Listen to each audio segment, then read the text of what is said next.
నమస్కారం. ఈనాటి మన విశ్లేషణకు స్వాగతం.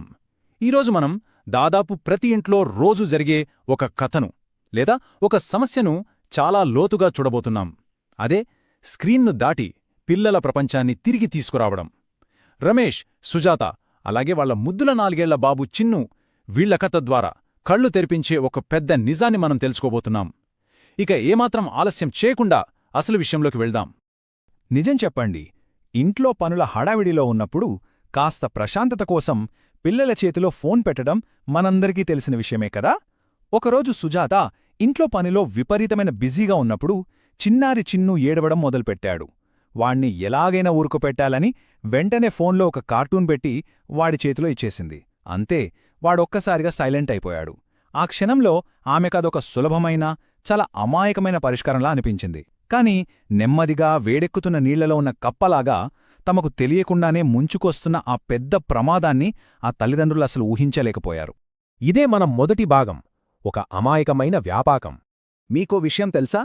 చిన్ను పుట్టుకతోనే సైలెంట్గా ఉండే పిల్లాడు కాదు. చిన్నప్పుడ్నుంచి వాడు చాలా చురుగ్గా ఉండేవాడు. ఇల్లంతా పరిగెత్తడం, ఆడుకోవడం, కొత్త కొత్త కథలు వినడం అంటే వాడికి మహా ఇష్టం. వాడి నవ్వుతో ఇల్లంతా కళకళలాడుతూ ఉండేది. కాని ఆ చెలాకి పిల్లాడి జీవితంలో ఈ ఫోన్ వాడకం ఎలా పాతుకుపోయిందో ఈ క్రమం చాలా స్పష్టంగా చూపిస్తోంది.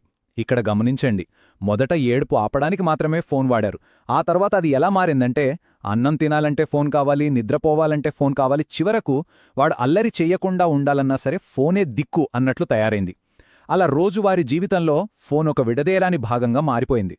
అయితే తండ్రి రమేష్ మొదట్లో దీన్ని పెద్దగా పట్టించుకోలేదు.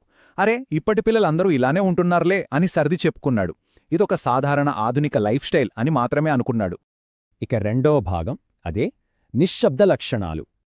కొన్ని నెలలు గడిచేసరికి చిన్ను ప్రవర్తనలో ఆందోళన కలిగించే మార్పులు రావటం వాళ్లు గమనించారు.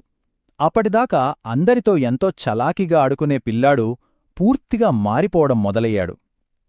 మనం గమనిస్తే సాధారణంగా 4 ఏళ్ల వయసున్న పిల్లలు చిన్న చిన్న వాక్యాలు మాట్లాడతారు, ఇతరులతో కలిసి ఆడుకుంటారు, ఏదైనా పనిమీద చక్కగా ఏకాగ్రత చూపుతారు. కాని చిన్నులో కనిపించిన లక్షణాలు చాలా భయపెట్టేలా ఉన్నాయి. వాడు కేవలం ఒక్క పదం మాత్రమే మాట్లాడుతున్నాడు, గంటల తరబడి ఒంటరిగా కూర్చునే ఆ కార్టూన్లే చూస్తున్నాడు, ఎవరు పిలిచినా కనీసం స్పందించడమే మానేశాడు. ఏకాగ్రత అనేది పూర్తిగా సున్నా అయిపోయింది. ఒకరోజు వాడి స్కూల్ టీచర్ సుజాతతో అన్న మాట వాళ్లను నిజంగా ఉలిక్కిపడేలా చేసింది. మేడం, చిన్ను క్లాసులో ఏమాత్రం ఫోకస్గా ఉండడం లేదు, ఏ పనిమీద అసలు దృష్టి పెట్టలేకపోతున్నాడు అని చెప్పింది. ఇక్కడే మనం మూడవ భాగంలోకి అడుగుపెడుతున్నాం, డాక్టర్ గారి విశ్లేషణ. టీచర్ చెప్పిన మాట విన్న తర్వాత ఆ రాత్రి రమేష్, సుజాత ఇద్దరికీ కంటిమీద కునుకులేదు.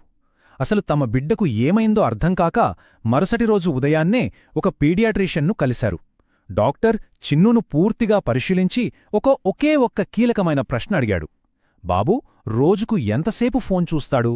దానికి సుజాత ఎంతో సంకోచిస్తూ, భయపడుతూ చెప్పిన నంబరిది 3.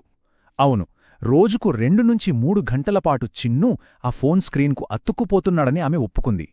ఆ విషయం వినగానే డాక్టర్ ముఖం ఒక్కసారిగా సీరియస్గా మారిపోయింది. ఆ సమయంలో సుజాత మనసులో ఒక భయంకరమైన ప్రశ్న మెదిలింది. మా బిడ్డకు ఏమైనా ప్రమాదమా డాక్టర్? ఈ నష్టం శాశ్వతమా? నా బిడ్డ భవిష్యత్తు ప్రమాదంలో పడిందా? కళ్లల్లో నీళ్లు తిరుగుతుండగా ఆమె డాక్టర్ను అడిగిన మాట ఇది. ఒక్కసారి ఆలోచించండి, ఏ తల్లిదండ్రులైనా తమ బిడ్డ గురించి ఇలాంటి పరిస్థితి ఎదుర్కొంటే ఎంతలా కుమిలిపోతారో మనం సులభంగా అర్థం చేసుకోవచ్చు. మరి అసలు ఆ స్క్రీన్ వల్ల మెదడులో ఏం జరుగుతోందో తెలుసా? డాక్టర్ ఇచ్చిన అత్యంత ముఖ్యమైన వార్నింగ్ ఇదే. చిన్నపిల్లల మెదడు చాలా సున్నితంగా ఉంటుంది. వాళ్ళు ఎక్కువసేపు స్క్రీన్ చూస్తే వాళ్ల బ్రెయిన్ డెవలప్మెంట్ తీవ్రంగా దెబ్బతింటుంది. ముఖ్యంగా ఈ 3 కీలకమైన అంశాలపై ఆ ప్రభావం పడుతుంది. 1 భాషా నైపుణ్యాలు, 2 ఏకాగ్రత, మరియు 3 ఆలోచనా శక్తి. రేపొద్దున ఒక పిల్లాడు సమాజంలో ఎదగడానికి ఈ 3 ఎంత అవసరమో మనం ప్రత్యేకంగా చెప్పుకోనక్కర్లేదు కదా. దీంతో వాళ్లు తీసుకున్న నిర్ణయమే ఈ 4వ భాగం, కఠినమైన డీటాక్స్. నిరాశలో ఉన్న ఆ తల్లిదండ్రులకు డాక్టర్ మాటల్లో ఒక చిన్న ఆశ కూడా కనిపించింది. ఇప్పటికైనా జాగ్రత్త పడితే మార్పు తీసుకురాగలరు అని ఆయన ధైర్యం చెప్పాడు. దాంతో ఇంట్లో ఫోన్ వాడకాన్ని కంప్లీట్గా బంద్ చేయాలని, చిన్నుకు అసలు ఫోన్ ఇవ్వకూడదని వాళ్ళు గట్టిగా డిసైడ్ అయ్యారు. కాని ఈ మార్పు అనుకున్నంత ఈజీగా జరగలేదు. ఫోన్ ఇవ్వకపోవడంతో చిన్ను భయంకరంగా ఏడ్చాడు. విపరీతమైన కోపంతో ఊగిపోయాడు. చేతికందిన వస్తువులను ఇష్టమొచ్చినట్టు విసిరేశాడు. ఒక స్క్రీన్ అలవాటు నుంచి పసిపిల్లలను బయటపడేయడం ఎంత కష్టమో ఇది మనకు స్పష్టంగా చూపిస్తోంది. కాని రమేష్, సుజాత మాత్రం తమ నిర్ణయంపై ఏమాత్రం వెనక్కి తగ్గలేదు. వాళ్లు ఎంతో ఓపిక పట్టారు. మరి వాళ్ళు ఆ పరిస్థితిని ఎలా ఎదుర్కొన్నారు?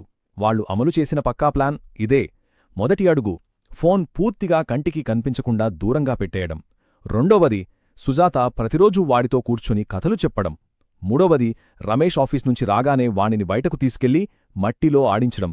నాలుగవది రంగుల పుస్తకాలు ఇచ్చి బొమ్ములు గీయించడం. ఇక ఐదవది పక్కింటి పిల్లలతో కలిసి ఆడుకునేలా వాణిని ఎంకరేజ్ చేయడం.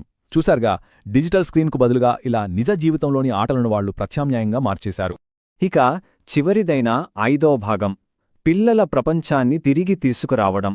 వాళ్లు చేసిన ఈ అద్భుతమైన ప్రయత్నాలకు తగ్గ ఫలితం వచ్చింది. మొదట్లో చిన్ను ఈ కొత్త ఆటల పట్ల పెద్దగా ఆసక్తి చూపించకపోయినా కొద్ది రోజుల తర్వాత వాడిలో చాలా గొప్ప మార్పు రావడం మొదలైంది. వాడు మళ్లీ మనస్ఫూర్తిగా నవ్వడం నేర్చుకున్నాడు. బయట మట్టిలో ఆడుకుంటూ ఎంతో ఆనందపడసాగాడు. వాడి కోల్పోయిన ప్రపంచంలోకి వాడు మళ్లీ తిరిగి అడుగుపెట్టాడు. ఒకరోజు చిన్ను తనంతట తానే సుజాత దగ్గరకొచ్చి అడిగినా మధురమైన మాట, అమ్మా, కథ చెప్పు. ఆ ఒక్క మాటతో ఆ తల్లి కళ్లలో ఆనందభాష్పాలు వచ్చాయి. ఆ తర్వాత కొన్ని నెలలకు వాడి స్కూల్ టీచర్ కూడా వాడిలో వచ్చిన ఈ మార్పును చూసి ఎంతో ఆశ్చర్యపోయింది. చిన్ను ఇప్పుడు అన్నీ బాగా నేర్చుకుంటున్నాడని చెప్పింది. ఆ రోజుతో వాళ్ల కష్టం ఫలించింది.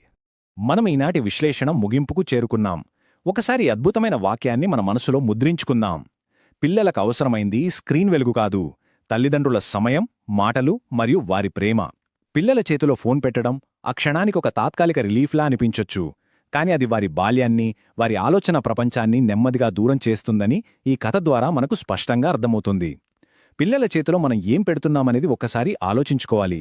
వాళ్లకు కావాల్సింది కేవలం ఒక ఎలక్ట్రానిక్ పరికరం కాదు, వాళ్లతో గడపడానికి మన నిజమైన సమయం. ఈ విశ్లేషణ మీకు ఒక సరికొత్త దృక్కోణాన్ని ఇచ్చిందని ఆశిస్తూ ఇవాల్టికి సెలవు. మళ్ళీ మరో ఆసక్తికరమైన